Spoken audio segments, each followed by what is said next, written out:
प्रिय छात्रों, अभी तक हम लोगों ने मेथड ऑफ डिडक्शन के प्रारंभिक 9 रूल्स एवं उनसे संबंधित अभ्यास प्रश्नों को हल किया और उसके विषय में विस्तार से जानकारी भी प्राप्त किया। अब इसी श्रृंखला को आगे बढ़ाते हुए हम जिसे रूल्स ऑफ रिप्लेसमेंट कहते हैं और हिंदी में प्रतिस्थापन या पुनर्स्थापन के नियम कहते हैं, के विषय में विस्तार से जानकारी प्राप्त करेंगे।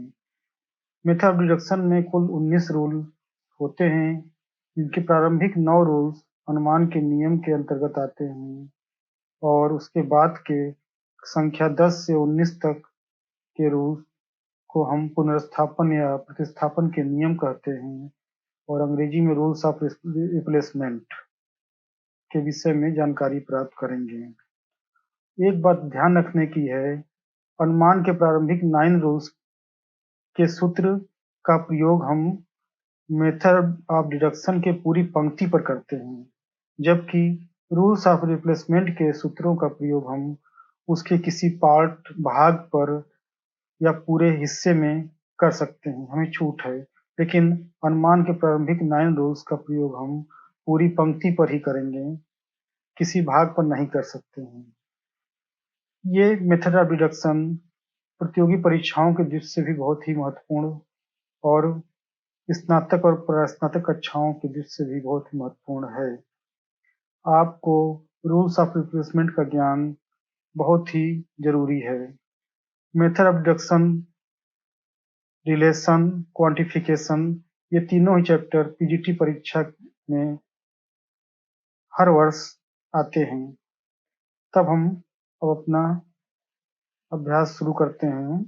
रूल्स ऑफ रिप्लेसमेंट में क्रम संख्या 10 पर आप देख रहे हैं कि डेमार्गन थ्योरम का सूत्र है negation P dot Q equivalent है negation P wedge negation Q. तो ये 10 नंबर का सूत्र है, डेमार्गन का सूत्र है। 11वें नंबर पर आप देखेंगे कि कम्युनिकेशन, जिसे हम हिंदी में विनिमय कहते हैं, का सूत्र है। और 12वें नंबर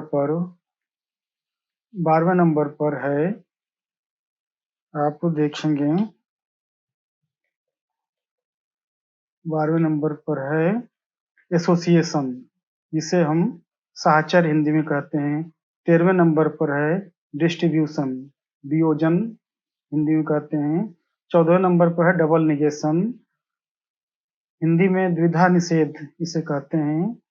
15वें नंबर पर है ट्रांसपोजिशन, स्थानांतरण। इन सूत्रों के विषय में हम विस्तार से अभी चर्चा करेंगे अलग से, केवल अभी शुरुआत में जान लीजिए। 16वें नंबर पर है मटेरियल इम्प्लीकेशन। 17वें नंबर पर मटेरियल इक्विवेलेंट, इसे शॉर्टकट में EQU-IV कहते हैं। आपको जब मेथड ऑफ डिडक्शन के सवाल हल करेंगे तो इस शॉर्टकट का प्रयोग करना होगा बार बार। देखिए IMPL EQU-IV। अब देखिए 18वें नंबर पर है एक्सपोर्टेशन, EXP इसका संक्षिप्त रूप है। और 19वें नंबर पर टाटोलॉजी, जिसको हिंदी में पुनर्स्थापन कहते हैं, और एक्सपोर्टेशन को हिंदी में बहिर्गमन कहते हैं। अब इन 10 सूत्रों को जानने से पहले हम इसके पीछे के 9 सूत्रों के विषय में भी थोड़ा सा जानकारी प्राप्त करेंगे, जिसे हम रूल्स ऑफ इन्फरेंस कहते हैं। तो पहला सूत्र हमारा था, एक रिवीजन के लिए केवल बता रहे हैं आपको, मॉडुस पोनेंस, इसको MP शॉर्टकट में कहते हैं। और ये P implies Q, first line में, सेकेंड लाइन में P, इसलिए QA निष्कर्ष के रूप में निकलता है। दूसरा सूत्र है मॉडुस टोलेंस, इसके विषय में विस्तार से चर्चा हम कर चुके हैं, केवल इसके आपको रिवीजन रिमाइंड कराना चाह रहे हैं आपको, हम इसीलिए यहाँ बता रहे हैं। तीसरा सूत्र है हाइपोथेटिकल सिलोजिज्म, और इसको शॉर्टकट में HS कहते हैं, और इसको हिंदी में हेतुहितमत अनुमान कहते हैं। चौथा सूत्र है डिसजंक्टिव सिलोजिज्म, यानी कि वैकल्पिक न्यायवाद, P wedge Q negation P इसलिए Q।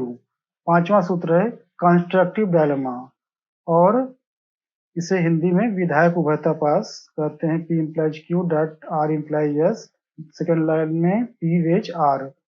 ये पूर्ववर्ती भाग देखिए, एंटीसीडेंट को P और R को लेते हैं यहाँ पर सेकेंड रो में, और थर्ड रो में Q वेज S को लेते हैं। और अगला सूत्र है डिस्ट्रक्टिव डायलेमा, विघातक उभयतापास हिंदी में कहते हैं इसको। और हम 7वां सूत्र है सिंप्लीफिकेशन, सरलीकरण। सरलीकरण में क्या होता है, संयोजन के रूप में दो पद होते हैं, टर्म होते हैं, पी डॉट क्यू होते हैं, तो इसको सिंप्लीफिकेशन में केवल पी को लेते हैं। 8वां सूत्र है कंजंक्शन, जो पी और क्यू दोनों को क्या करते हैं, इसमें कंजन करते हैं, योग करते हैं, हाँ सॉरी कंजंक्शन जोड़ते हैं। और 9वां सूत्र है एडिशन, एडिशन में क्या करते हैं, योग करते हैं, योग करने के लिए पी वेज क्यू, पी केवल दिया रहेगा, इसमें हम कुछ भी इसके आगे जोड़ सकते हैं। तो ये अब हम अपने टॉपिक पर आते हैं जिसे रूल्स ऑफ रिप्लेसमेंट कहते हैं। एक एक सूत्रों के विषय में हम विस्तार से जानकारी प्राप्त करेंगे। तो हम शुरू करते हैं। पहला सूत्र है हमारा day Morgan theorems. Day Morgan theorems का डे मॉर्गन का सूत्र है, इसमें दो सूत्र बनाए हैं डे मॉर्गन ने। पहला सूत्र है निगेशन निगेशन ब्रैकेट में पी डॉट क्यू, इक्विवेलेंट है negation P wedge negation P wedge negation Q. देखिए negation P wedge negation Q. और दूसरा सूत्र है निगेशन पी वेज क्यू, एक ब्रैकेट में इक्विवेलेंट है negation P dot negation Q. अब देखिए इसको हम कैसे कहेंगे।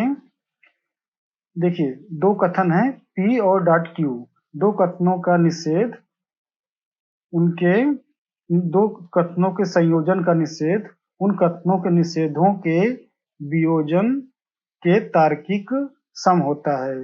इसे अंग्रेजी में कैसे कहते हैं, the negation of the conjunction, the negation of the conjunction of the two statement are equivalent, are logically equivalent to the disjunction of their disjunction। देखिए disjunction के वेज होता है disjunction of their negation।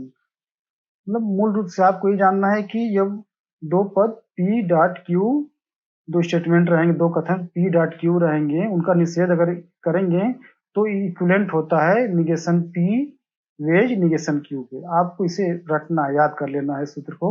दूसरा है negation p wedge q का negation equivalent है negation p dot negation q के। तब आप इसे समझ गए होंगे इस सूत्र को। डे मॉर्गन में दो सूत्र हैं। पहला संयोजन का निषेध होता है उनके वियोजन, उनके विकल्प के निषेध के बाद negation P wedge negation Q. अब हम ज्यादा विस्तार से तो नहीं जाएंगे इसमें, अभी सवाल में हम विस्तार से जाएंगे। आपको फिलहाल इतनी जानकारी काफी है, आप इसे याद कर लीजिएगा। जैसे कि समझाने के लिए मैं थोड़ा सा आपको जैसे कि हाँ चलिए हम आगे बढ़ जाते हैं, या फिर आपको समझाने के लिए कुछ लिखते हैं। देखिए निगेशन, हाँ निगेशन ब्रैकेट में x डॉट y इक्विवेलेंट है, इसके लिए इक्विवेलेंट होगा negation x wedge negation y। ये आपको ध्यान रखना है। जैसे मान लीजिए कि कुछ और परिवर्तन करके लिखते हैं, मान लीजिए कि लिखा हो यहाँ निगेशन लगा हो और x डॉट निगेशन y लिखा हो, मान लीजिए इस सूत्र में, तो इक्विवेलेंट कैसे बनेगा, ये negation x wedge negation negation y। खैर हम सवाल में इसको विस्तार चर्चा करेंगे। अभी हम अगले सूत्र की ओर बढ़ते हैं, ज्यादा समय न बर्बाद करके। अगला सूत्र है हमारा कम्युनिकेशन, COMMUTATION, इसको शॉर्टकट में COM बोलते हैं। इसमें भी दो सूत्र हैं, एक वेज का है और एक संयोजन का है। वेज यानी विकल्प का है और ये संयोजन का है। एंड इसको अब देखिए कैसे होते हैं। कम्युनिकेशन क्या होता है, ये विनिमय, कम्युनिकेशन है कि विनिमय होता है, एक्सचेंज होता है, आपस में इनके स्थान आपस में बदल जाते हैं। देखिए पी वेज क्यू लिखा है, इक्विवेलेंट किसके होता है, लॉजिकली इक्विवेलेंट किसके है, क्यू वेज पी। ये सूत्र बहुत ही आसान है। पी वेज क्यू लिखा है, किसके इक्विवेलेंट है, क्यू वेज पी के। और देखिए दूसरा सूत्र है पी डॉट क्यू, ये किसके इक्विवेलेंट है, क्यू डॉट पी, यानी कि एक्सचेंज कम्युनिकेशन में क्या किया है, विनिमय, विनिमय यानी कि बदलाव, आपस में इनकी जगहों को आपस में बदल दिया गया है, ठीक ना। पी वेज क्यू इक्विवेलेंट है, ये देखिए ट्रिपल, तीन जो लाइन खींची जाती हैं ये इक्विवेलेंट होता है, बराबर के है, इसको हम पहले बता चुके हैं, लॉजिकली इक्विवेलेंट होता है ये, और इसको शॉर्टकट में ट्राई बार बोलते हैं। अब देखिए दूसरा सूत्र है पी डॉट क्यू, इसके इक्विवेलेंट है क्यू डॉट पी के। तो आप समझ गए होंगे विनिमय सूत्र बहुत ही आसान है, यानी कि जैसे कि कुछ भी आप ले सकते हैं, एक्स डॉट वाई, ये सूत्र केवल दो एंड और वेज के लिए ही वैलिड है। इसकी क्या लिखेंगे, वाई डॉट एक्स, केवल जगह बदल गई, एक्स डॉट वाई है तो ये क्या इसके किसके इक्विवेलेंट है, वाई डॉट एक्स, यानी कि क धन ख, ख धन क के बराबर ही होगा, आप समझ गए होंगे बात को। अब हम अगले सूत्र की ओर बढ़ते हैं। हाँ, 12वें नंबर सूत्र है एसोसिएशन, साहचर्य इसको हिंदी में कहते हैं, साहचर्य। इसमें देखिए तीन पद होते हैं, स्टेटमेंट तीन होते हैं, P Q and R, P Q and R. अब देखिए इनकी सेटिंग होती है, P wedge Q wedge R, एक ब्रैकेट देखिए डबल ब्रैकेट का यूज किया गया, आप देख रहे हैं यहाँ पर, हाँ ये डबल ब्रैकेट का यूज किया गया है, P wedge Q wedge R एक साथ है ये। अब देखिए इसमें क्या किया गया है, ब्रैकेट का ट्रांसफर किया गया है, दोनों को पी और क्यू को एक साथ लाया गया है और आर को अलग किया गया है, यह है साहचर्य। मैथ में भी इस फार्मूले का यूज होता है, साहचर्य का, कम्युनिकेशन का, ये सब गणित में भी यूज करते हैं। अब देखिए पी डॉट वेज की जगह किसका भी यूज किया, डॉट का, P dot Q dot are, तीन स्टेटमेंट हैं, पी डॉट सभी एंड के रूप में जुड़े हैं, ऊपर वेज के रूप में जुड़े थे और यहाँ पर सेकंड सूत्र में एंड के रूप में जुड़े हैं, P dot Q dot R. अब इसमें क्या किया गया है, एसोसिएशन के लिए क्या किया गया है, पी डॉट क्यू, यानी कि इन दोनों को एक साथ मिलाया गया है, ब्रैकेट से बाहर लाकर एक साथ किया गया है और आर को अलग किया गया है, आप देख रहे होंगे। मूल रूप से ये कहना है कि आपको ये सूत्र याद होने चाहिए, तभी आप सवाल आगे लगा पाएंगे। अब हम अगले सूत्र की ओर बढ़ते हैं, जिसको हम डिस्ट्रीब्यूशन कहते हैं, हिंदी में इसे वियोजन कहते हैं। हाँ, वियोजन में क्या होता है, फिर उसी तरह तीन स्टेटमेंट होते हैं, P dot Q wedge R, इसमें देखिए डॉट और वेज दोनों का सूत्र में एक ही जगह प्रयोग हुआ है, P dot Q wedge R. तो इक्विवेलेंट किसके हैं, P dot Q, P dot Q wedge P dot R. अब यहाँ पर देख रहे हैं आप, यही पी एक बार क्यू के साथ और यही पी एक बार किसके साथ यूज हुआ है, हाँ ये आर के साथ यूज हुआ है, तो P dot Q wedge P dot R हो गया। अब इसी तरीके से, यानी कि वेज को हम जो बीच के वेज को हम अलग किए हैं, यहाँ से इस पार्ट में अलग कर दिए हैं, दो पार्ट तोड़कर दो भाग बना दिए। इसी तरीके से देखिए P wedge Q dot R को हम डॉट को हम अलग करेंगे, देखिए पी और क्यू को एक बार लिया, पी वेज क्यू एक साथ, और दूसरी बार पी वेज, हाँ पी वेज आर ले लिया, तो हाँ देखिए तो हमारा बन गया पी वेज आर। तो डिस्ट्रीब्यूशन में हम सूत्रों को में क्या करते हैं, स्टेटमेंट को तोड़ देते हैं। पहले सूत्र में देखिए क्या किया हमने, हाँ पी डॉट क्यू एक पार्ट में और पी डॉट और वेज लगाकर पी डॉट आर। अब आप इसको आगे बढ़ते हैं, इन सब सूत्रों को आपको रटना होगा और याद भी करना होगा, तभी आप सवाल लगाने में सफल हो पाएंगे। 14 नंबर में हम बढ़ते हैं, सूत्र है डबल निगेशन, ये सूत्र सबसे आसान है, पी लिखा हुआ है, इक्विवेलेंट है निगेशन, निगेशन पी, यानी कि जब हम दो बार निगेट कर देते हैं तो सेम हो जाता है, जैसे कि एक बार निगेशन से सेम नहीं होगा। जब किसी चीज को दो बार निगेट कर देंगे, नहीं कर देंगे पी, तो क्या हो जाएगा, पी के इक्विवेलेंट हो जाएगा। तो आपको इसको सूत्र को भी याद रखना है। डबल निगेशन करने से सेम वैल्यू आ जाती है। जैसे कि हाँ, एक्स इक्विवेलेंट होता है किसके, निगेशन एक्स के। आपको इस तरीके से मन में याद रखना है डबल निगेशन में।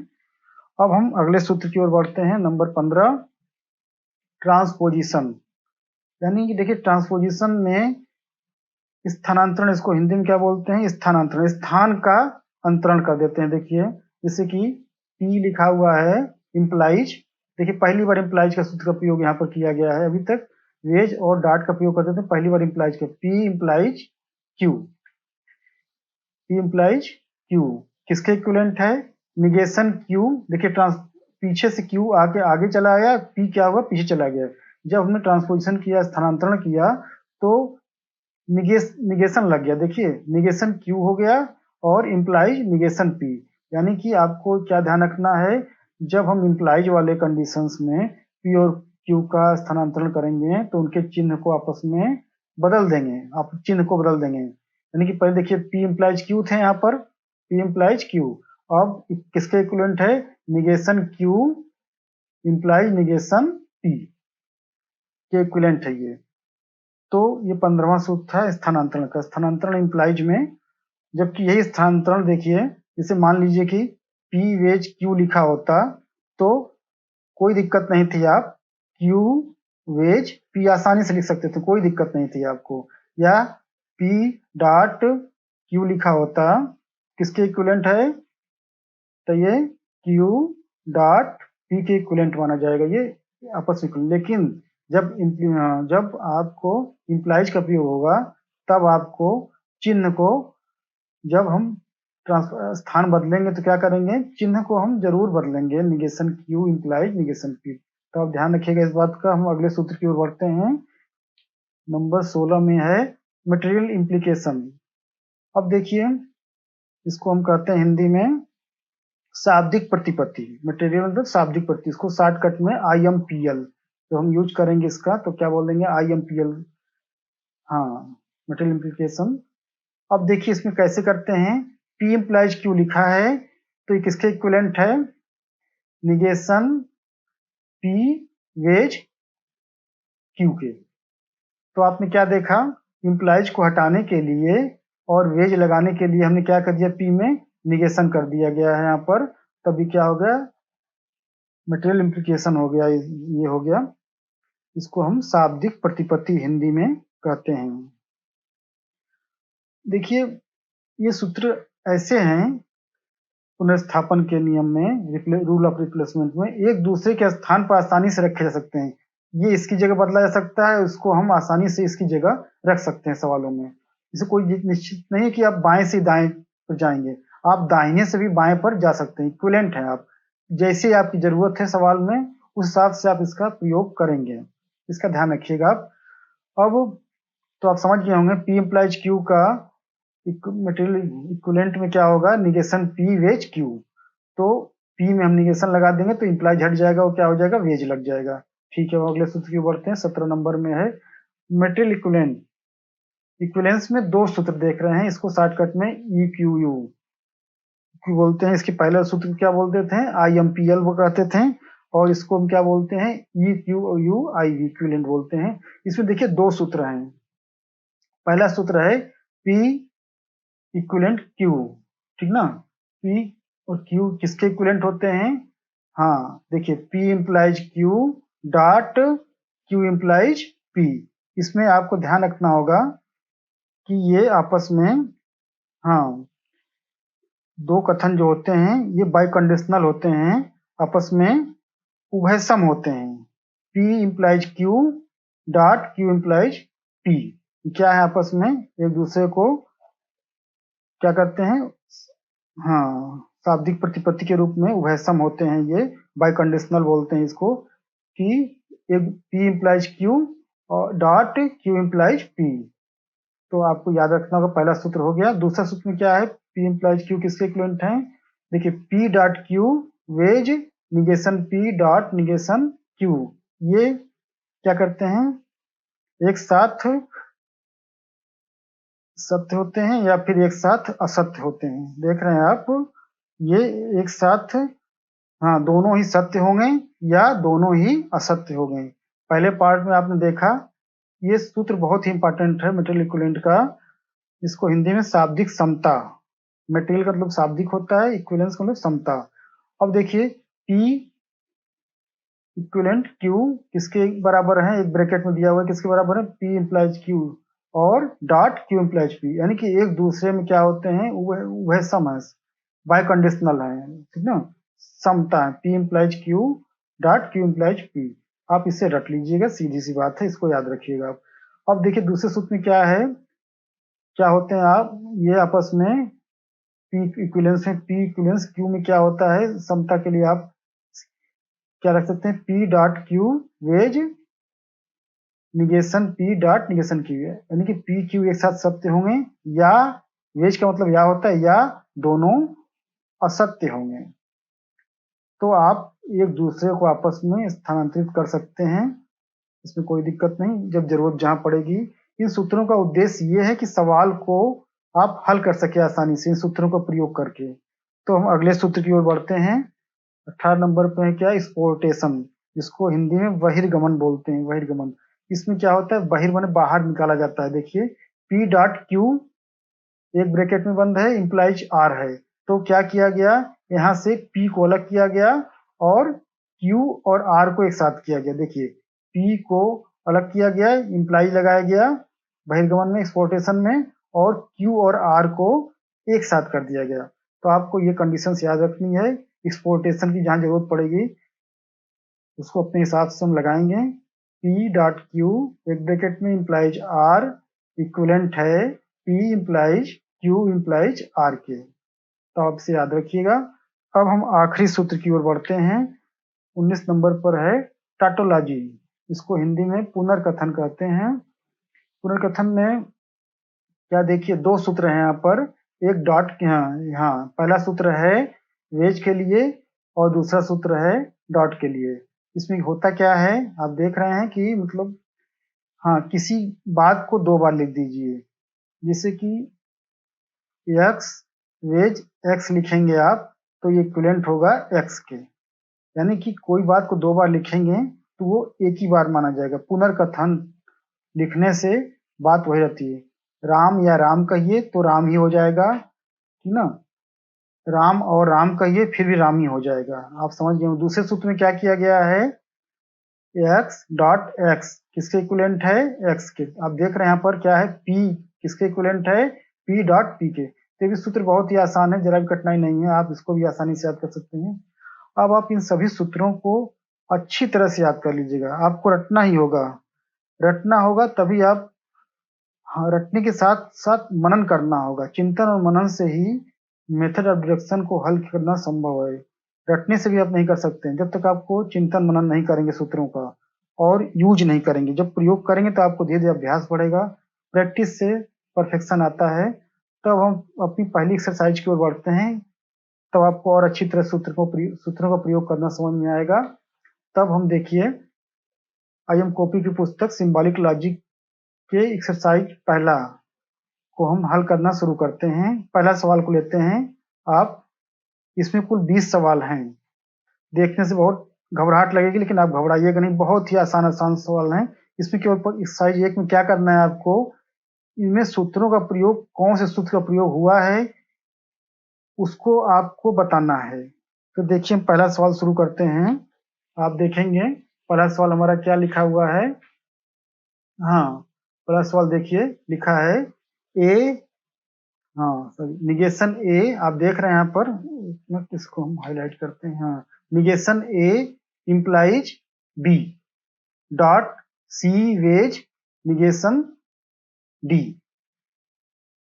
अब इसलिए इसलिए negation A implies B dot negation D wedge C, ये सवाल दिया हुआ है।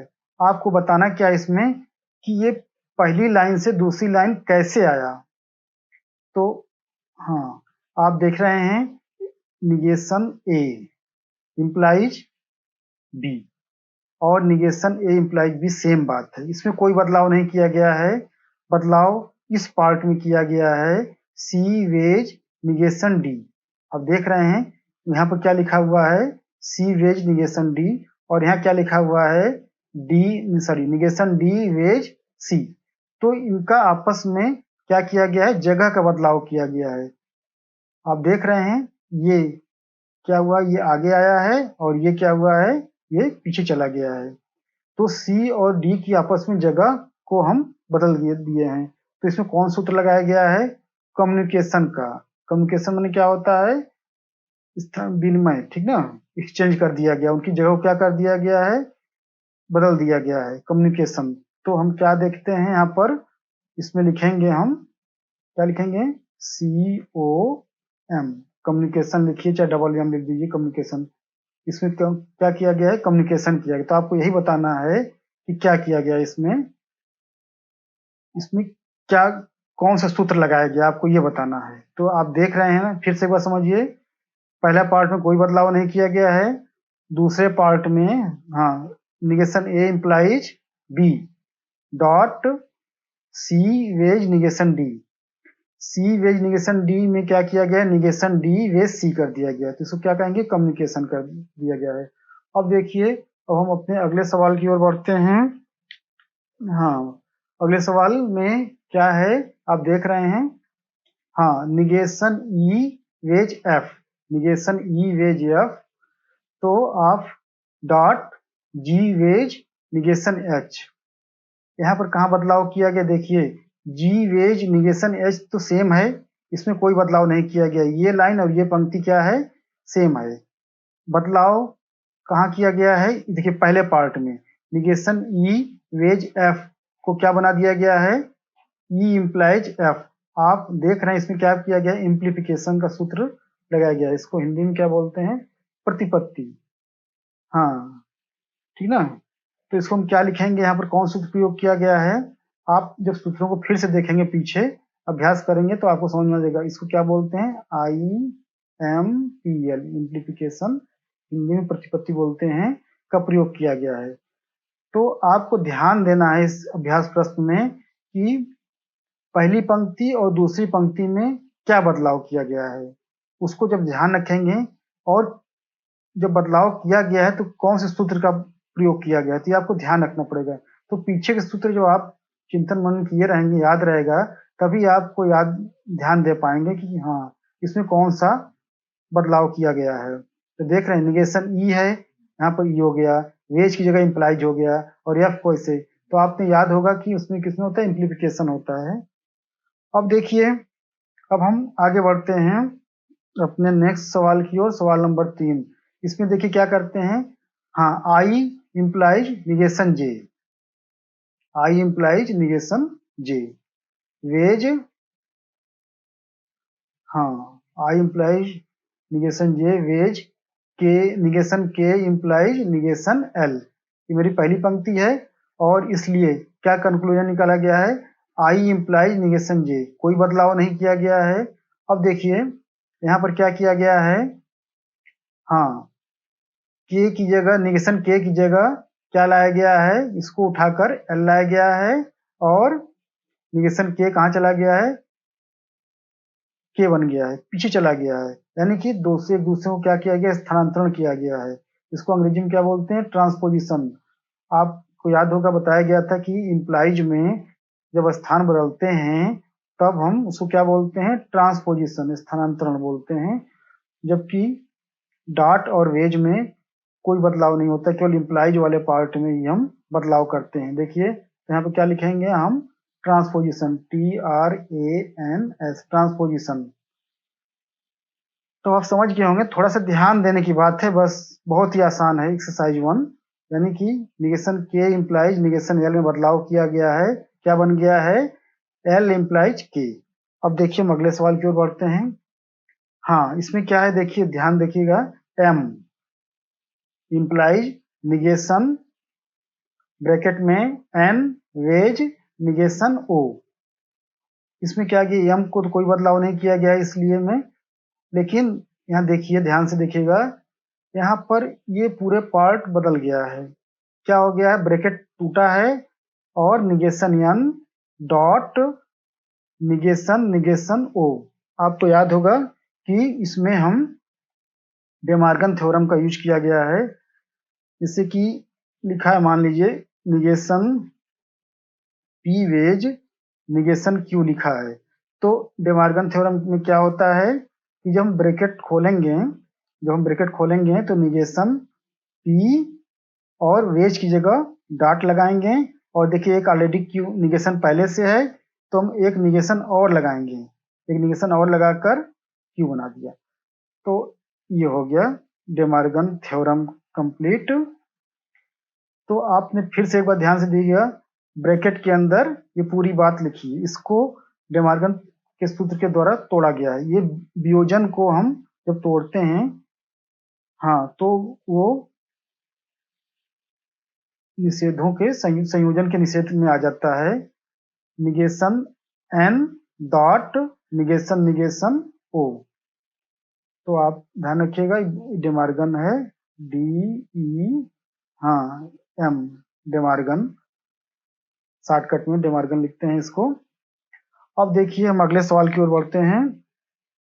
हाँ, इसमें ध्यान से देखिएगा, P, पहला पार्ट देखिए, P implies Q wedge R, P implies Q wedge R, wedge लगा हुआ है, फिर P implies Q wedge are.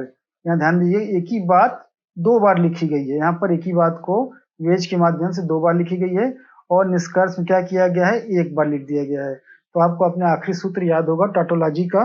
Tautology में क्या करते हैं, उसमें कोई बात दो बार होती है, जैसे कि पी वेज, पी लिखा है तो इसमें क्या लिख सकते हैं, इसके इक्विवेलेंट होता है पी के इक्विवेलेंट होता है। तो वहीं पर यहाँ पर वही बात हुई है, ये पूरा बात दो बार, हाँ, लिखी है। जैसे मान लीजिए कि एक बार और समझ लीजिए इसको, जैसे मान लीजिए लिखा है पी इम्प्लाइज क्यू लिखा हो और वेज लगा हो, पुनः पी इम्प्लाइज क्यू लिखा हो, तो किसके इक्विवेलेंट होता है, ये P इम्प्लाइज Q के इक्विवेलेंट होगा। क्योंकि ये देखिए यहाँ पर ये बात और ये बात सेम है, तो ये क्या होगा, एक ही बार टाटोलॉजी में इसको लिख देंगे। तो इसको हम क्या कहेंगे, इसमें कौन सूत्र प्रयोग हुआ यहाँ पर, आप देखें TAU, टाटोलॉजी का प्रयोग हुआ है। अब देखिए, अब हम अगले सवाल की ओर बढ़ते हैं, अपने छठे सवाल की ओर। यहाँ ध्यान दीजिएगा, हाँ, छठे सवाल में क्या किया गया है, हाँ, S dot T dot U, S dot T dot U, हाँ, एंड के लिए ही यूज होता है, implies V equivalent negation W. अब देखिए ये पार्ट तो सेम है, इसमें कोई बदलाव नहीं किया गया है। ऊपर का पार्ट ये और ये में कोई बदलाव नहीं है। बदलाव कहाँ किया गया है, हाँ, इस पार्ट में बदलाव किया गया है। देखिए yes dot T dot you है पहले भाग में, तो इससे क्या बना दिया गया, एस टी बना दिया गया, और यू को अलग कर दिया गया। तो आप देख रहे हैं इसमें क्या यूज हुआ है, एसोसिएशन। एसोसिएशन माने क्या होता है, साहचर्य इसको कहते हैं। आपस में ये जगह को साहचर्य कर दिया गया, ठीक ना, यस टी यू को, एस टी को एक साथ कर दिया गया, यू को अलग कर दिया गया। इसको हम क्या बोलेंगे अंग्रेजी में, एसोसिएशन, ASSOC, एसोसिएशन याद रखिएगा आप। अब देखिए अगले सवाल की ओर बढ़ते हैं। सातवां नंबर में क्या है, हाँ, आप सवाल जब आप सूत्र का प्रयोग करेंगे अच्छी तरह से, बहुत ही आसान लगेगा आपको। तो X X dot Y dot Z implies A equivalent negation B. तो आप देख रहे हैं इक्विवेलेंट निगेशन बी सेम है। बदलाव कहाँ किया गया है, प्रथम पार्ट में देखिए, X implies Y Y dot Z, इसमें कौन से सूत्र का प्रयोग किया गया है, आप देख रहे होंगे। इसमें मुझे लग रहा है एक्सपोर्टेशन का प्रयोग किया गया है, हाँ, एक्सपोर्टेशन का ही प्रयोग किया गया है यहाँ पर। हाँ, एक्सपोर्टेशन, हाँ, एक्सपोर्टेशन है। देखिए ये पूरा पार्ट एक साथ था, यक्स को अलग किया गया, और ये एक मिनट, इसको गंदा हो गया है, इसको हटा देते हैं। हाँ, ये सवाल चला गया था, एक मिनट, कहाँ गया, हाँ, सवाल ये था, देखिए फिर से एक बार समझिए। हाँ देखिए, यक्स 7वां सवाल था ना, यक्स डॉट वाई जेड एक ब्रैकेट में है और ये पार्ट एक ब्रैकेट में है। तो ये पूरा देखिए, पूरा एक साथ किया गया है, इसके साथ यहाँ से ले लिया गया और इसको हम अलग कर दिए हैं। इसको हिंदी में बहिर्गमन एक्सपोर्टेशन, बाहर कर दिया गया, यक्स को निकाल दिया गया और बाकी सबको एक ब्रैकेट में ले लिया गया। ये पूरा एक ब्रैकेट में पूरी बात को रख लिया गया और यक्स को अलग कर दिया गया। तो इसे हम बोलते हैं एक्सपोर्टेशन, बहिर्गमन, ई एक्स। हाँ, इसे हम एक्सपोर्टेशन बोलेंगे।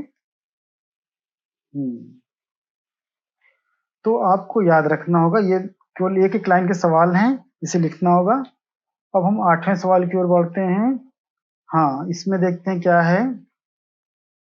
सी dot negation D implies E equivalent negation F दिया हुआ है। तो यहाँ क्या किया गया है, सी डॉट निगेशन डी में कोई बदलाव नहीं किया गया है, इम्प्लाइज। अब देखिए यहाँ पर ई इक्विवेलेंट निगेशन एफ को E dot negation F wedge ई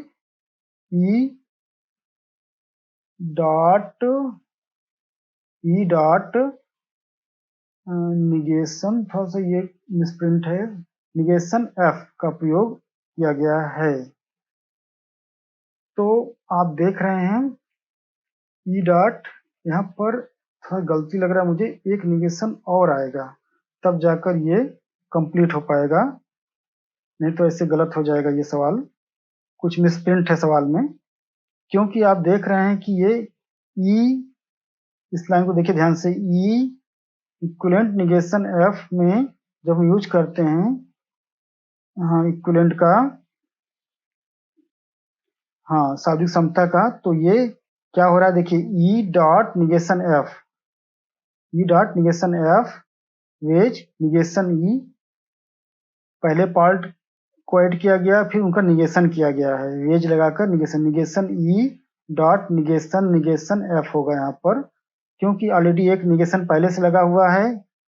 तो हम जब पहले भाग में निगेशन ई लिखा तो एक निगेशन और बढ़ाएंगे, इसमें डबल निगेशन कर देंगे, तो ये क्या हो जाएगा, हमारा इक्विवेलेंट हो जाएगा। इसमें हम लिखेंगे E Q U I V, ये समता है, शाब्दिक समता का यूज किया गया है। इसमें आपको बताया गया इसमें दो सूत्र होते हैं, एक दूसरा सूत्र कौन सा होता है आपको बताया गया था, पी, आपको याद होगा कि किसके इक्विवेलेंट होते हैं, पी इम्प्लाइज क्यू के, और किसके होते हैं, क्यू इम्प्लाइज पी के। तो हाँ, तो आप इसे देखिएगा। अब आगे बढ़ते हैं 9वां सवाल की ओर। 9वें सवाल में क्या किया गया है, ध्यान से देखिएगा। हाँ, G wedge H, G wedge H dot I wedge J. तो यहाँ पर देखिए जी वेज एच एक साथ है, ये पूरे पार्ट को एक बार आई के साथ लिया गया है, पूरे पार्ट को एक बार जे के साथ लिया गया है। तो जी वेज एच डॉट आई और जी वेज एच डॉट जे, तो क्या होगा, यहाँ पर वियोजन किया गया है, इसको अंग्रेजी में डिस्ट्रीब्यूशन कहते हैं, डी आई एस टी।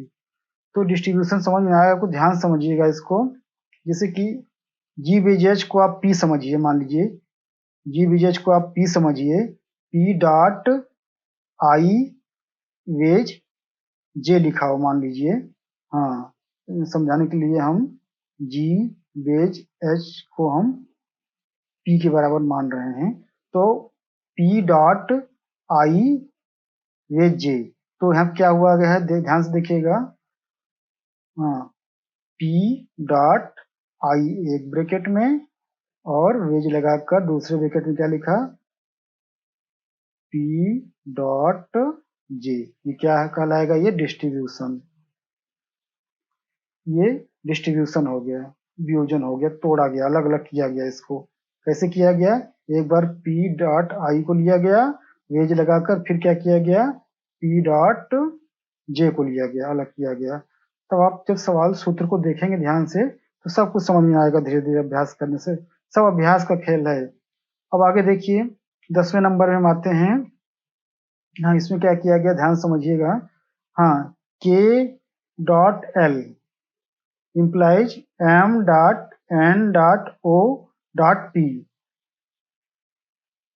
देखने से सवाल घबराहट भी लगती होगी आपको, लेकिन ध्यान से समझेंगे तो क्या होता है। इसलिए देखिए यहाँ पर K.L में कोई बदलाव नहीं किया गया है। बदलाव कहाँ पर किया गया है? M, हाँ, इस पार्ट में आप देखेंगे बदलाव किया गया है। M भी सेम है, ON, NO यह क्या कर दिया गया? ON कर दिया गया। आप देख रहे हैं ध्यान से ना, N.O है, यहाँ पर क्या है? O.N। तो क्या कर दिया गया इसमें आपस में क्या कर दिया? कम्युनिकेशन कर दिया गया, आपस में उनकी जगहों को बदल दिया गया है, कम्युनिकेट कर दिया गया है। तो यहाँ पर क्या लिखेंगे? CO, कम्युनिकेशन कर दिया गया है। हाँ, अब ध्यान समझिएगा। N बहुत ही आसान थी, इसमें कोई ज्यादा कठिनाई की कोई बातें नहीं है। N.O लिखा है, उसको क्या बना दिया गया? O.N, बदल दिया गया, कम्युनिकेट कर दिया गया जगह को आपस में। हाँ, ठीक। ये P भी सेम जगह पर है और M भी सेम जगह पर, कोई बदलाव नहीं। देखिए K.L भी सेम जगह है, केवल यही जगह बदली गई। N.O को क्या कर दिया गया? O.N, कम्युनिकेट कर दिया गया, ठीक है। हाँ, विनिमय कर दिया गया, इसको हिंदी में कहते हैं। अब हम अगले सवाल की ओर बढ़ते हैं। हाँ, देखने में इसमें बहुत से निगेशन का यूज किया गया, देखिएगा ध्यान से, कई बार निगेशन लगाया गया। देखिए शुरुआत में निगेशन से होती है, negation Q wedge, negation R dot negation S dot T wedge negation U। कई ब्रैकेट का यूज हुआ है, छोटा ब्रैकेट, मतलब कई ब्रैकेट का यूज हुआ है इसमें। ध्यान से देखिएगा सवाल में, तो आप मेन देखेंगे कहाँ बदलाव किया गया है। देखिए यहाँ पर भी सेम बदलाव नहीं किया गया है, निगेशन की वैसे ही है, यहाँ बदलाव नहीं किया गया है, वेज लगा है, सेम है। अब देखिए बदलाव कहाँ किया गया है, ध्यान समझिएगा। देखिए R डॉट निगेशन S लिखा है और यहाँ भी क्या है? R डॉट निगेशन S, कोई बदलाव नहीं। लेकिन ये जो बाहर का ब्रैकेट, निगेशन के बाहर, ब्रैकेट के बाहर एक निगेशन लगा हुआ, देख रहे हैं आप? निगेशन लगा है ना। हाँ, इस निगेशन को तोड़ा गया है और ये डॉट डॉट देख रहे हैं, डॉट को वेज में बदला गया है और इस पूरे पार्ट को भी वैसे ही रखा गया है। बहुत ध्यान समझिएगा आप, ध्यान से। इसमें negation R dot negation S है, तो ये निगेट हो गया है, पूरे को निगेट कर दिया। इस डॉट को किसमें बदल दिया? वेज में बदल दिया और पूरे पार्ट को निगेशन कर दिया गया। तो आप ध्यान देंगे कि ऐसा कहाँ करते हैं? डेमार्गन में करते हैं, डेमार्गन में हम करते हैं। और इसको एक बार और समझ लीजिएगा ध्यान से। देखिए कल्पना करिए कि R डॉट निगेशन S के बराबर है A और T वेज निगेशन U के बराबर है, सॉरी, बराबर है B। अब देखिए हम कैसे बदलेंगे। अब हम ऊपर वाले सवाल को फिर से अपने हिसाब से सेट करते हैं। देखिएगा ध्यान से, समझने के लिए केवल किया जा रहा है आपको। निगेशन Q वेज निगेशन, पहली बार पढ़ाने की वजह से राइटिंग थोड़ा सा कम अच्छी बन रही है, आप घबराइएगा नहीं। हाँ, R डॉट की जगह क्या माना हमने? A, तो हमने क्या लिख दिया यहाँ पर? A लिख दिया। अब देखिए dot T wedge negation U की जगह क्या माना हमने? B माना है, इसकी जगह क्या रख दिया? B रख दिया और ये ब्रैकेट लगा दी। ये ब्रैकेट लगाइए, कोई ब्रैकेट लगाइए। अब देखिए, हाँ, इससे देखिए, अब देखिए हम सवाल आगे बढ़ाते हैं। देखिए अब ये खोला जाएगा तो क्या हो जाएगा? जो बाहर के लगे उनको कोई छेड़छाड़ नहीं, वेज क्या हो जाएगा? Negation A wedge negation B। आप समझ गए होंगे कि ये पूरा ब्रैकेट को हमने खोल दिया गया है।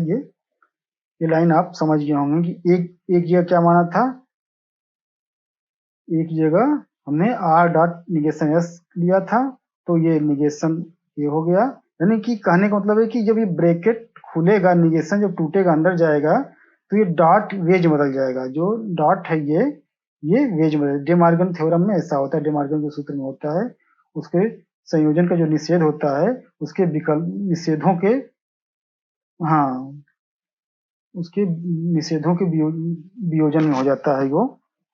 हाँ, तो आप इस सवाल को समझ गए होंगे। एक बार प्रैक्टिस करेंगे अच्छी तरह से और समझ में आएगा। अब हम अपने अगले सवाल की ओर बढ़ते हैं, सवाल नंबर 12। इसमें ध्यान से देखिएगा क्या किया गया है।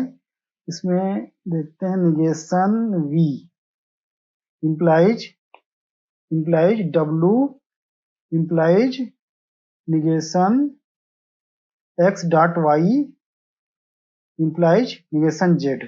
तो निगेशन z और निगेशन z में कोई बदलाव नहीं किया गया। बदलाव हम खोजते हैं कहाँ बदलाव किया गया है, उसी हिसाब से बदलाव में कौन सा सूत्र लगाया गया है इसकी हम पहचान करते हैं। अब देखिए, निगेशन v में कोई बदलाव नहीं किया गया है। बदलाव किया कहाँ गया है, ध्यान दीजिएगा। देखिए यहाँ पर बदलाव पकड़ में आ गया, W है और ये इम्प्लाइज डॉट में बदल गया है। इम्प्लाइज किस में बदल गया है, डॉट में बदल गया है। और निगेशन x डॉट y। अब देखिए यहाँ पर बहिर्गमन सूत्र का प्रयोग किया गया है, एक्सपोर्टेशन जिसे बोलते हैं। इम्प्लाइज को हटाकर डॉट लगाया गया है। आपको सूत्र याद होगा, सूत्र क्या होता है? जैसे कि आपको सूत्र देखिए, इसकी ये पूरा पार्ट एक साथ है, आप देखिएगा उसमें। हाँ, इसे सूत्र होता था P implies Q implies R लिखा है मान लीजिए, तो इसको हम एक्सपोर्टेशन में कैसे करते थे? P डॉट Q लगाया और इम्प्लाइज R लगा दिया, तो ये हमारा सूत्र क्या हो जाता था? एक्सपोर्टेशन हो जाता था, बहिर्गमन, इसको हम बोलते थे एक्सपोर्टेशन। तो अब देखिए, तो यहाँ पर आप समझ गए होंगे। फिर से इसको हम देखते हैं, W इम्प्लाइज है तो W डॉट लगा दिया गया। और ये ब्रैकेट को देखिए, मेन बात कहाँ पर है, इस ब्रैकेट को तोड़ दिया गया, तोड़कर ये पूरे को एक साथ कर दिया गया। ये पूरे पार्ट को ब्रैकेट तोड़कर एक साथ कर दिया गया और इसे अलग कर दिया गया, यानी कि मिलाया गया यहाँ पर इस लाइन में, आप देख रहे होंगे। तो ये क्या आप यहाँ लिखेंगे,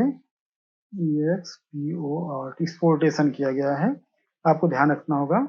इसको हिंदी में बहिर्गमन बोलते हैं। अब हम अपने अगले सवाल की ओर बढ़ते हैं, आप समझिएगा, इसको अभ्यास करिएगा। हाँ, इसको ध्यान से देखिए, इसमें क्या किया गया है, A wedge B wedge C,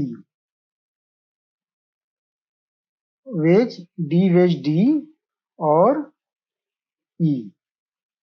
इसमें आप देखेंगे कि हाँ, A तो अपनी जगह पर है, वेज B वेज C, इस पार्ट में तो कोई बदलाव नहीं किया गया, ये तो सेम है, आप देख रहे हैं तो सेम है।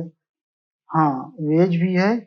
अब देखिए यहाँ पर ये बदलाव किया गया है, ये डी वेज ई को एक साथ लिया गया है, इसे अलग कर दिया गया है, ब्रैकेट के माध्यम से इसे क्या कर दिया गया है, हाँ, इसे साहचर कर दिया गया, इसकी जगह एसोसिएशन इसे कहते हैं अंग्रेजी में। डी आपने ध्यान दिया होगा, जैसे कि पहले हम लोग पढ़ आए हैं, P wedge Q wedge R, sorry कलम, हाँ हाँ, P wedge Q wedge R, इनमें से मान लीजिए कि हमने ऐसे लगा दिया, तो ये इक्विवेलेंट होता है, हाँ, P wedge Q wedge R, इस तरह के इक्विवेलेंट होता है, ठीक। या फिर दूसरा सूत्र था, जैसे मान लीजिए P डॉट Q लिखा हो, ब्रैकेट बंद हो, हाँ, डॉट R किसके इक्विवेलेंट होता था, P dot Q dot R। ये क्या है, ये एसोसिएशन है, साहचर किया गया इसमें आपस, कुछ किया नहीं गया, कठिन है, ये केवल इन दोनों को ब्रैकेट से बाहर करके एक साथ मिला दिया गया और आगे वाले पार्ट को अलग कर दिया गया है। तो वही यहाँ पर किया गया है। देखिए, डी वेज डी थे, पहले क्या थे, डी वेज डी थे, अब क्या कर दिया गया यहाँ पर, इसे मिटा देते हैं, पहले फिर समझिए। हाँ, डी वेज डी वेज ई, तो आप देख रहे हैं कि बहुत ही आसान सी बात है, डी वेज ई को एक साथ कर दिया गया और डी को अलग कर दिया गया। जैसे कि आप इसको अलग पार्ट ला के समझिए बाहर, डी वेज डी एक ब्रैकेट में है और वेज ई है, तो क्या कर दिया गया है, डी वेज ई कर दिया गया है। तो आप देख रहे हैं ना बदलाव, इसे क्या बोलेंगे हम, साहचर्य, एसोसिएशन, एसोसिएशन हो गया ये। अब हम अपने अगले सवाल की ओर बढ़ते हैं। सवाल नंबर है हमारा 14 नंबर। 14 नंबर में ध्यान से देखिएगा, इसमें क्या किया गया है, हाँ ये है, हाँ, एफ इम्प्लाइज जी डॉट, कई ब्रैकेट लगाने के बाद देखिए जी इम्प्लाइज एच डॉट, एच मिटा हुआ है, एच इम्प्लाइज जी इम्प्लाइज एच इम्प्लाइज आई। तो आप देखें लास्ट वाले में तो कोई बदलाव नहीं किया, लास्ट वाला सेम है। हाँ हाँ, देखिए ये पकड़ में आ गया, जी इम्प्लाइज एच और एच इम्प्लाइज जी को हम इक्विवेलेंट पढ़ चुके हैं। आप इक्विवेलेंट वाला शाब्दिक समता वाला सूत्र में पढ़ चुके हैं। क्या पढ़ चुके हैं आप, यदि P इक्विवेलेंट Q एक ब्रैकेट में हो तो किसके इक्विवेलेंट होते हैं, P इम्प्लाइज Q के और Q इम्प्लाइज P के इक्विवेलेंट होते हैं। तो ये पूरा यही फार्मूला यहाँ पर यूज किया गया है। कैसे किया गया है, इन दोनों पार्टों के बराबर क्या है, ये वाला पार्ट है, ये क्या हो गया, तब इसके शाब्दिक सम हो गया। बाकी देखिए आगे का पार्ट, ये पार्ट एफ इम्प्लाइज जी और ये क्या है, सेम है, और लास्ट वाले भाग एच इम्प्लाइज आई और ये सेम है, केवल बदलाव इस पार्ट में किया गया है। कौन से पार्ट में, ये आप देख रहे हैं, ये पार्ट में बदलाव किया गया है। तो ये कौन सा बदलाव है, ये इक्विवेलेंट है, तो इसको हम क्या लिख देंगे, सम, शाब्दिक सम ई क्यू यू आई इक्विवेलेंट हो गया। तो हम अपने अगले सवाल की ओर बढ़ते हैं। सवाल नंबर 15। हाँ, ध्यान से इसको देखते हैं। जे जे इक्विवेलेंट है, कुछ मिट गया है, जे इक्विवेलेंट है, निगेशन, कई ब्रैकेट लगे हुए हैं, बड़ा मझला छोटा, K dot negation L wedge negation M एक ब्रैकेट में है, फिर उसके बाद K dot L wedge negation M, ये पहली पंक्ति है। अब दूसरी पंक्ति में जो निष्कर्ष निकाला गया, जो बदलाव किया गया उसको देखना है। जे और जे तो सेम है, कोई बदलाव नहीं, इक्विवेलेंट लगा है। अब देखिए यहाँ पर क्या किया गया है, के डॉट एल रेज, ओ हो, ये देखिए यहाँ पर देखिए के वेज एल, हाँ के डॉट एल वेज एम और के डॉट एल वेज एन को यहाँ पर बहुत ध्यान समझिएगा, के डॉट निगेशन एल एक साथ है, तो इसको एक बार इसके साथ लिया गया है और फिर इसी को एक बार निगेशन एन के साथ लिया गया है। इसको हम एक अलग करके आपको समझा देते हैं। जैसे मान लीजिए कि पी डॉट क्यू एक ब्रैकेट में हो और वेज आर लिखा हो, तो हम कैसे करेंगे, हाँ हाँ, तो इसे देखिए आर ये पूरा एक साथ हो और फिर डॉट लगाया गया हो, फिर से लिखा गया हो पी डॉट क्यू, अभी आपको समझ में आएगा, और वेज लगा हो, एस लिखा हो। मान लीजिए पंक्ति दी गई हो, तो आप इसका डिस्ट्रीब्यूशन, ये हुआ है, क्या है, डिस्ट्रीब्यूशन हुआ है। तो देखिए P और Q एक दोनों जगह आए हुए हैं, तो एक बार हम P और Q को लिख लिया और देखिए अलगाव किससे किया गया है, वेज से किया गया है, तो एक बार वेज लिख दिया और आर डॉट एस को रख दिया। तो कैसे होता है ये, पी डॉट क्यू एक बार आर के साथ और पी डॉट क्यू एक बार एस के साथ हो जाता है। तो आप समझ गए होंगे। फिर से एक बार सवाल पर आते हैं अपने मुद्दे पर।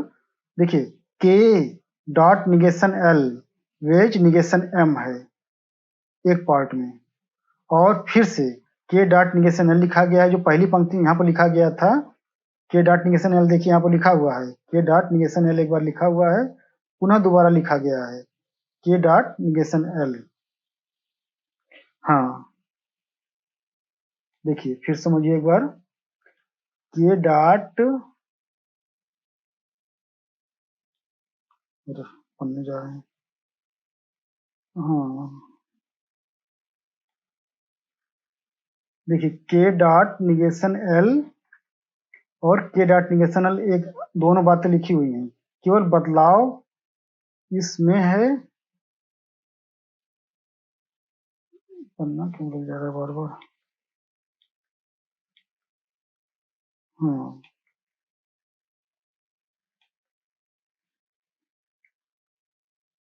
देखिए कुछ हाँ निगेशन एम और निगेशन एन जो हैं इस पंक्ति में एक साथ कर दिए गए हैं, इसको ध्यान समझिएगा।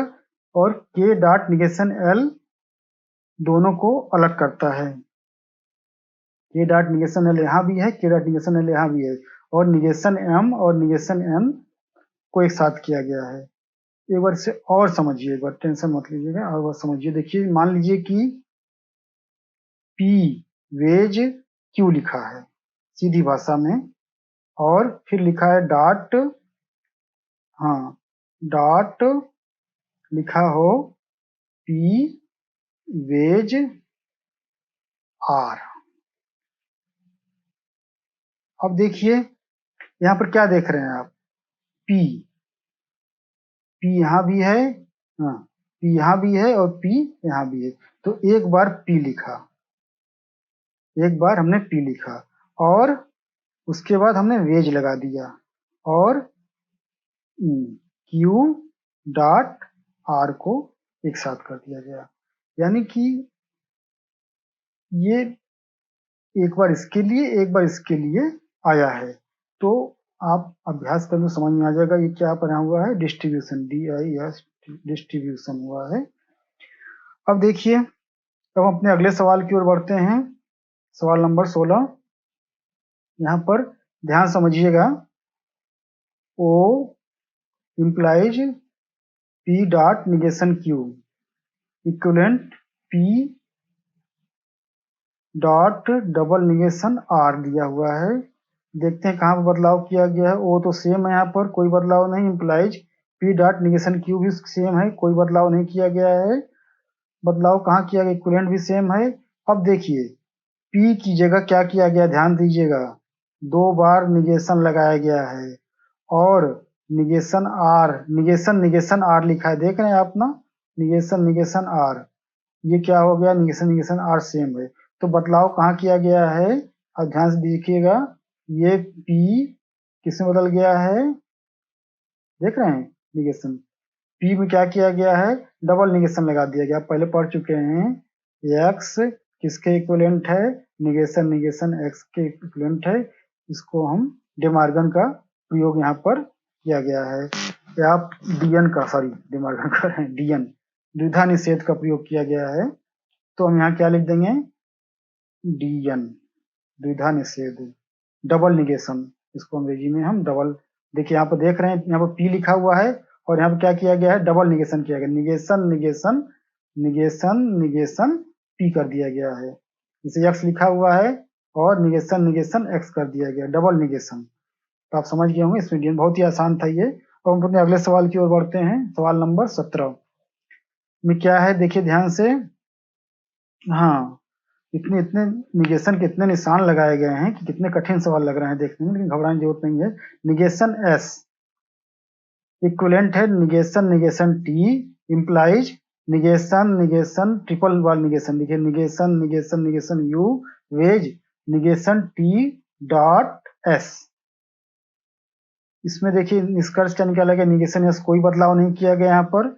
अब देखिए यहाँ पर 2 बार निगेशन थे, तो यहाँ पर क्या हो गया, एक निगेशन और बढ़ाया गया है। ये इम्प्लाइज किस में बदल गया है, वेज में बदल गया है। और ये 3 निगेशन सेम है।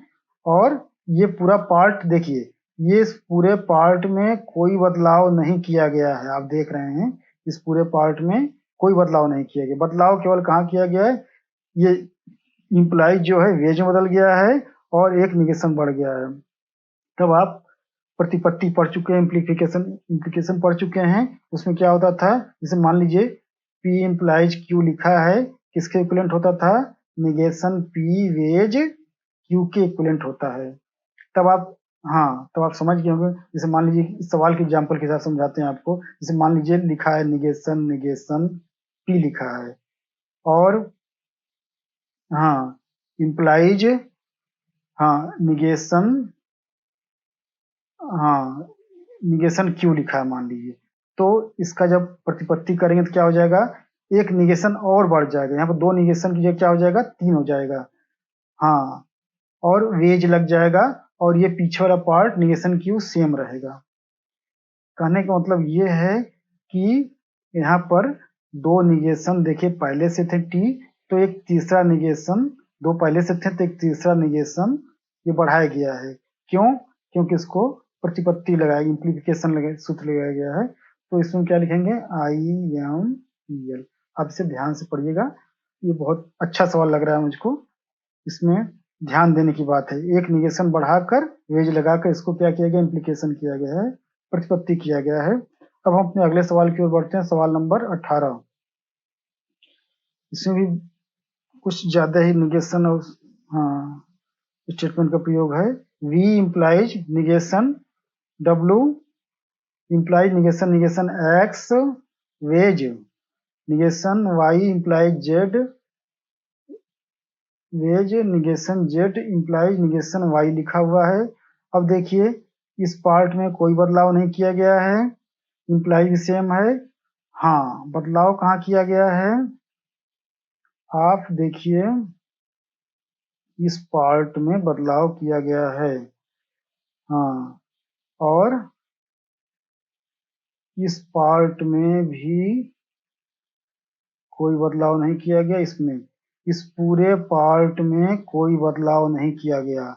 ये पार्ट और ये पार्ट पूरी तरह से सेम है, ये पूरा तरह सेम है। बदलाव कहाँ किया गया है, इस भाग में बदलाव किया गया। आप देख रहे होंगे इस भाग में बदलाव किया गया है। कैसे बदलाव किया गया है, negation W implies negation negation X लिखा हुआ है, तो उसे क्या कर दिया गया है, केवल निगेशन X लिखा गया है, इम्प्लाइज W आया गया। तो आप जानते हैं ऐसा कब होता है, हम जब स्थान बदलते हैं, स्थानांतरण करते हैं, ट्रांसपोजिशन करते हैं, तो इनका जगह जब आगे पीछे किया गया है तब ये कंडीशन बनी है। देखिए 2 निगेशन जो होते हैं वो कोई बात नहीं, ये यक्स के बराबर माना जाता है। 2 निगेशन किसके बराबर माना जाता है, ये पार्ट केवल x के बराबर मान सकते हैं इसको हम। इसीलिए यहाँ पर जब ट्रांसपोजिशन किया, जगह बदली गई है, इसको आगे किया गया तो क्या लगा दिया, निगेशन x लगा दिया गया। और ये पीछे गया है तो क्या हो गया है, W हो गया है। इसे हम सही कहें तो इसका करेक्ट जो स्थानांतरण होना चाहिए वो ये होगा, निगेशन निगेशन सॉरी फिर समझिए इसको ध्यान से, negation negation negation X implies negation negation W। तो ये करेक्ट लैंग्वेज तो ये है, लेकिन ये जो पूरा पार्ट है ये इसके बराबर ही माना जाएगा। क्यों, क्योंकि ये 3 निगेशन 3 निगेशन जो है निगेशन x के बराबर ही होता है। 2 निगेशन जो होते हैं ये x के बराबर होते हैं, और ये 2 निगेशन निगेशन W लिखा था तो क्या हो गया है, वो निगेशन केवल W बन गया है। तो कहने का मतलब है कि जहां पर दो निगेशन एक्स हैं वो निगेशन एक्स में बदल गया और निगेशन डब्ल्यू किस में बदल गया, डब्ल्यू में बदल गया, क्योंकि जब स्थानांतरण होगा तो डबल निगेशन यहाँ हो जाएगा और इसीलिए क्या हो जाएगा, वो केवल डब्ल्यू रह जाएगा, उसका निगेशन को हटा दिया गया यहाँ पर। तो हम यहाँ पर क्या लिखेंगे, ये ट्रांसपोजिशन, स्थानांतरण किया गया है, यहाँ क्या लिख देंगे, ट्रांसफर किया गया है, ट्रांसपोजिशन TRANS ट्रांसपोजिशन किया गया है। इसे ध्यान समझ लीजिएगा, बहुत ही आसान है। कहने का मतलब एक बार और बता देते हैं आपको, दो बार जब निगेशन लगा हो तो वो इक्विवेलेंट होता है इसके, और मान लीजिए 3 बार निगेशन किसी चीज में लगा हो तो इक्विवेलेंट होता है निगेशन एक्स के। समझ रहे हैं, ये बात ध्यान देने की बात है। तो इस बात को जब ध्यान देंगे तो आपको सवाल ये आसानी से समझ में आ जाएगा। अब अपने अगले सवाल की ओर बढ़ते हैं, सवाल नंबर 19। हाँ, इसमें क्या है, ध्यान समझिएगा, A dot negation B implies C dot C implies C implies D लिखा हुआ है। तो आप देख रहे हैं कि पहले पार्ट में कोई बदलाव नहीं किया गया। हाँ, यहाँ पर देख रहे हैं आपको, बहुत ही आसान है सवाल ये, C डॉट C को केवल C में बदल दिया गया है। तो अब केवल इतने ही पार्ट में बदलाव किया गया है, आप देख रहे होंगे ध्यान से। तो इसको बहुत ही आसानी से क्या बोलते हैं, टाटोलॉजी, पुनर्कथन किया गया है। 2 बार C था तो उसको एक C बना दिया गया, तो इसको क्या लिख देंगे, टोटोलॉजी, TAU टोटोलॉजी लिखेंगे। तो ये बहुत ही आसान था, इसमें क्या किया, 2 बार C थे तो उसको एक C बदल दिया गया, बाकी कोई बदलाव नहीं है। अब हम अपने अगले सवाल की ओर बढ़ते हैं, सवाल नंबर 20, और आज का आखिरी सवाल है ये अभ्यास प्रश्न का। अब देखिए इसमें क्या किया गया है, हाँ, E dot negation F implies G dot G implies H लिखा हुआ है।